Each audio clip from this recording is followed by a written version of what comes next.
Hello, ಎಲ್ಲರಿಗೂ ನಮಸ್ಕಾರ. ಮೊದಲನೇದಾಗಿ ನಾಗಲಕ್ಷ್ಮಿ ಮೇಡಮ್ ಅವ್ರಿಗೆ ನಮಸ್ಕಾರ. ಮೇಡಮ್, ನೀವು ಮಾಡ್ತಾ ಇರೋ ಸೇವೆ 1-2 ಅಲ್ಲ, ಇದೊಂದು ವಿಡಿಯೋ ಹಾಕ್ತೀನಿ, ಅದನ್ನ ನೋಡ್ಕೊಂಡ್ ಬನ್ನಿ, ಮತ್ತೆ ನಾನು ಮಾತಾಡ್ತೀನಿ. ಒಂದ್ ಮನೆ ಮಾಡ್ಕೊಟ್ಟಿದ್ದಾರೆ, ಅಲ್ಲಿರ್ಬೇಕು ನಾವು.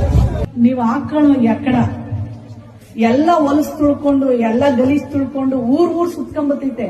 ಅದನ್ನು ಜೋಪಾನವಾಗಿ ಮನೆ ಬಾಗ್ಲಲ್ಲಿ ಮನೆ ಒಳಗಡೆ ಇರ್ತೀರಾ. ನೀವ್ ಎತ್ತ ಮಗಳು, ನೀವು ಹುಟ್ಟಿಸಿದ ಮಗಳು, ಅವಳನ್ನ ನೀವು ಆಚೆ ಇಡ್ತೀರಾ ಮುತ್ತು ಮಡಿ ಅಂತ.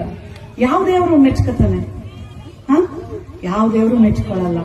ನಾವು ಇವತ್ತು ಹೊಸ ಮಾಡಿಲ್ಲ ಇದನ್ನ ಆತ ಮುತ್ತಿ ಕಾಲದಿಂದ. ಅಂದ್ರೆ ಈ ಪದ್ಧತಿಗಳು ನಮ್ಮ ಮನೆಗಳಲ್ಲಿ ಇರುತ್ತೆ. ಅಂದ್ರೆ ಮುಟ್ಟಾದ ಹೆಣ್ಮಕ್ಳನ್ನ ಹೊರಗಡೆ ಇಡೋದು, ಮತ್ತೆ ಬಾಣಂತಿಯರ್ನ ಅಡುಗೆ ಮನೆಯಿಂದ ದೂರ ಇಡೋದು. ಆದ್ರೆ ಆ ಊರಲ್ಲಿ ಮುಟ್ಟಾದವನ್ನ ಮತ್ತೆ ಬಾಣಂತಿಯನ್ನ ಊರಿನ ಹೊರಗಡೆ ಇಡ್ತಾರಂತೆ. ಅದು ಅವರ ಪದ್ಧತಿ, ಅವರ ತಾತ ಮುತ್ತಾತರ ಕಾಲದಿಂದ ಅನ್ವಯಿಸ್ಕೊಂಡು ಬರ್ತಾ ಇರೋದು. ಅದು ಅವ್ರು ಇವಾಗ ಪಾಲನೆ ಮಾಡ್ತಾ ಇದ್ದಾರೆ. ಅದು ಇವಾಗ ನಮ್ಗೆ ಮೂಢನಂಬಿಕೆ ಆಗ್ಬಹುದು, ಆದ್ರೆ ಅದು ಇವಾಗ ಅವ್ರಿಗೆ ಅದು ಒಂದು ನಂಬಿಕೆ. ಅವ್ರಿಗೆ ಈ ವಿಚಾರ ತಿಳಿದ ನಾಗಲಕ್ಷ್ಮಿ ಮೇಡಮ್ ಅವ್ರ ಊರಿಗೆ ಹೋಗ್ಬಿಟ್ಟು ಈ ತರ ಹೆಣ್ಮಕ್ಳನ್ನ ಮನೆಯಿಂದ ಹೊರಗಡೆ, ಊರಿಂದ ಹೊರಗಡೆ ಇಡಬಾರ್ದು, ಆದ್ರಿಂದ ಹೆಣ್ಮಕ್ಳಿಗೆ ತುಂಬಾ ತೊಂದರೆ ಆಗುತ್ತೆ, ಅವ್ರನ್ನ ಸ್ವತಂತ್ರವಾಗಿ ಬದುಕಕ್ ಬಿಡಿ ಅಂತ ಅವರ ಮಾತಿನ ಶೈಲಿಯಲ್ಲಿ ಆ ಊರಿನ ಜನರಿಗೆ ಅರ್ಥ ಆಗೋ ತರ ಮಾತಾಡಿದ್ದಾರೆ.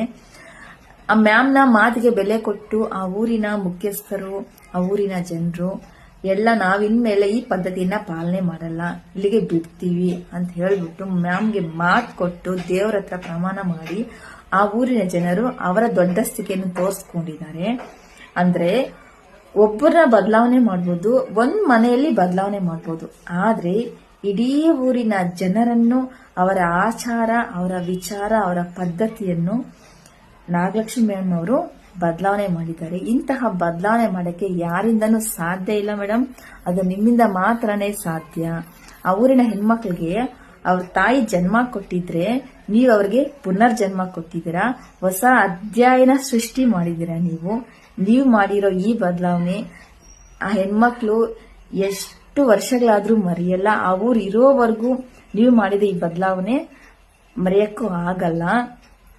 ನೋಡಿ, ನೀವು ನಮ್ಮ ಕರ್ನಾಟಕದಲ್ಲಿ ನಡೀತಾ ಇರೋ ದೇವತೆ, ನಿಮ್ಮಿಂದ ತಾನೇ ಈ ತರ ಬದಲಾವಣೆಗಳು ಸಾಧ್ಯ ಆಗೋದು, ಯಾರಿಂದನೂ ಆಗಲ್ಲ. ನಿಮ್ ಸೇವೆಗಳ ಬಗ್ಗೆ ಎಷ್ಟು ಮಾತಾಡಿದ್ರು ಕಡಿಮೆನೆ ಮೇಡಮ್. ನನ್ನ ಕಡೆಯಿಂದ ನಿಮ್ಗೊಂದು ಸೆಲ್ಯೂಟ್.